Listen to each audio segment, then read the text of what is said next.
Olá, bom dia. Eu sou a mãe Indor, Ana, mãe do Joaquim, de 3 anos e 4 meses, e da Emma, de 4 meses. Hoje eu vim falar um pouquinho aqui com você sobre bater em criança, xingar, ameaçar, botar medo.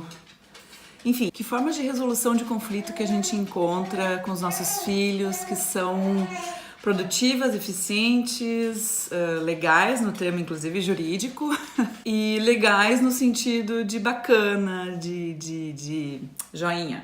Eu tava pensando que eu não tenho uma resposta para isso. Não tenho, não sei.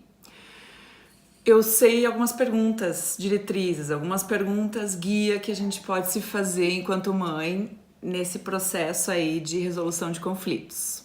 Em vez de dar resposta ou falar o que eu acho ou começar a pregar moralismo por aí, né, de como é que eu acho que deveria ser certo para todo mundo, não acho que exista uma forma única e nem uma forma que se aplique a todas as famílias e a todas as formas de educação que cada família está optando para si. Em vez de dar respostas, eu quero fazer mais perguntas, só para complicar a vida do sujeito. A primeira pergunta que eu quero fazer é: a relação de vocês sustenta esse tipo de medida? Segunda questão: no dia seguinte, você tomaria a mesma decisão, a mesma medida? E por último, essa é a forma de resolução de conflito que você deseja que seu filho aprenda para a vida dele? Eu acho que essas 3 perguntas guias são talvez mais importantes, interessantes a gente pensar, porque, obviamente, ser pai e mãe nesse mundo significa a gente não ter resposta nenhuma e a gente perde o chão mesmo, muitas vezes, a gente se descabela, a gente se questiona o tempo todo. Pelo menos eu acho que faz parte de ser mãe, a gente duvidar de si uma boa parte do tempo para saber se está tomando a decisão certa ou não. Então, questionar-se, para mim, já faz parte de um bom hábito de ser mãe, porque de fato a gente tem que estar sempre antenado se é isso mesmo que a gente está fazendo, se essa é a linha que a gente gostaria de seguir, se é isso que está produzindo uma coisa legal na relação com o filho. Então, essas 3 perguntas eu acho que são chave para a gente poder pensar a nossa relação com os nossos filhos. Vou dar um exemplo.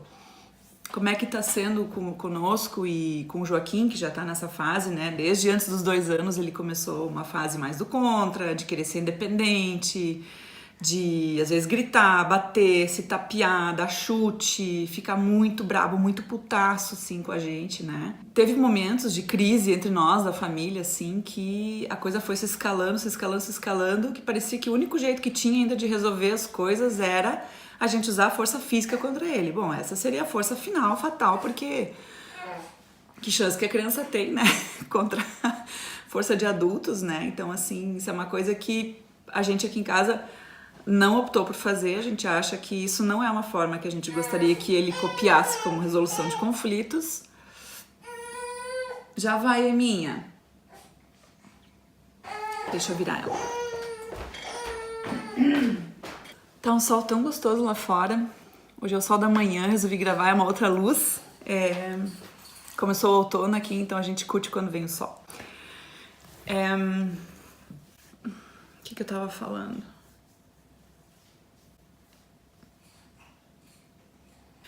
Enfim, e nesse exemplo do Joaquim, a gente chegou a momentos, e ainda hoje a gente às vezes tem que segurar a onda para não acontecer a mesma coisa, que ele começa gritando, a gente vai gritando mais alto, e ele mais alto, e sabe, não tem fim essa gritaria. E um grita mais alto que o outro, e a gente não consegue se escutar, não consegue resolver nada, até que a gente se dá conta assim, tá, mas não resolveu nada, todo mundo só ficou brabo, todo mundo só ficou mais puto, e então, esse não é um jeito que eu gostaria que meu filho aprendesse da gente, da nossa forma de resolver as coisas, para a vida dele. Eu gostaria que ele pudesse ter outros exemplos que não isso. Só que para isso, a gente tem que voltar naquelas perguntinhas, né? Será que essa é a forma? Será que no outro dia eu levantando um pouco mais bem dormida, um pouco mais descansada, eu teria a mesma reação?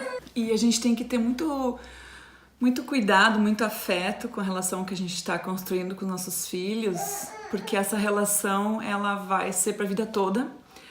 A relação de afeto vai ser para a vida toda.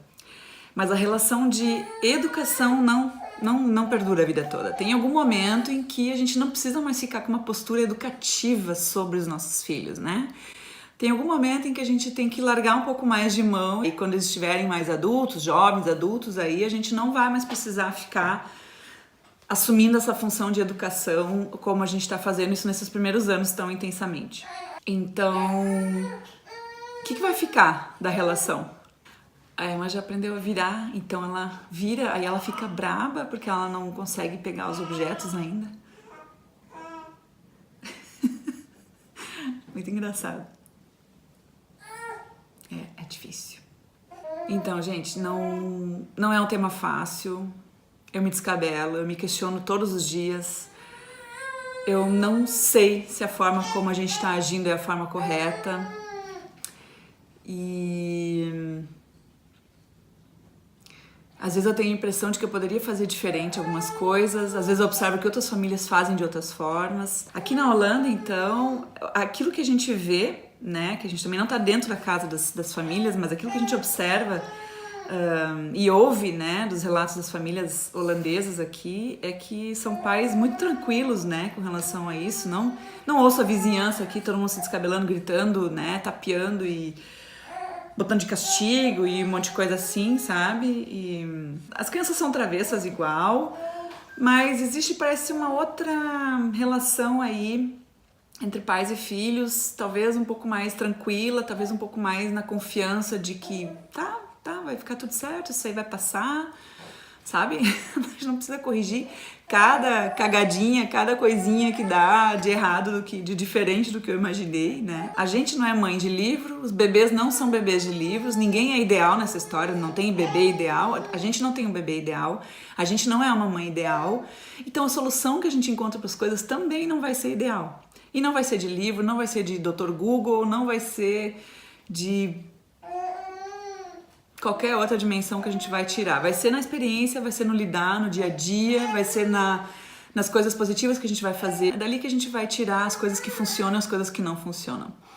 Pegar um palpite com as amigas, né? Olhar um pouquinho pro lado, para fora da borda do prato faz bem pra gente se antenar, mas também não ajuda naquela resolução final. Eu sugiro a gente se perguntar mais coisas, que elas dão pistas pra gente poder se responder um pouco melhor nas coisas mais concretas, nas situações mais concretas. Vai sustentar a relação de vocês? Eu faria a mesma coisa no dia seguinte?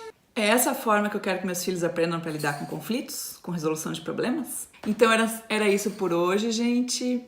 Um abraço com voz rouca, com sol de outono da manhã, com gritinhos da Emma, que já aprendeu a virar e tá desesperada lá. Um beijo pra vocês e até o próximo vídeo. Tchau!